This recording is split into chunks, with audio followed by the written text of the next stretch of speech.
नमस्कार शेतकरी मित्रांनो, आपल्याला आपल्या मोसंबी आणि संत्रा बागेमध्ये जर प्रॉपर व्यवस्थितरित्या सेटिंग करायचे असेल तर 3 कामं करणं अत्यंत महत्त्वाचं आहे. पहिलं काम आहे की आपल्या बागेमध्ये कुठल्याही प्रकारे आपल्याला वलीची कमतरता पडून द्यायची नाही, म्हणजे पाणी व्यवस्थापन हे व्यवस्थित करायचं आहे, जेणेकरून वाढत्या टेम्परेचरमध्ये सुद्धा झाडाला पाण्याची कमी नाही पडली पाहिजे आणि फळ सेटिंग ही चांगली झाली पाहिजे. नंबर 2चं काम आहे की बागेमध्ये न्यूट्रिशन व्यवस्थित जाणं गरजेचं आहे.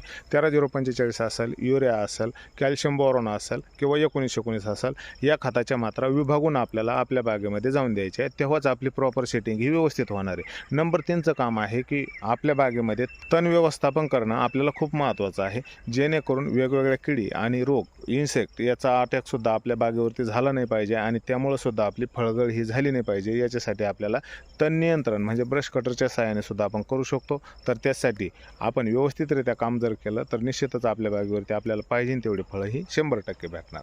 धन्यवाद.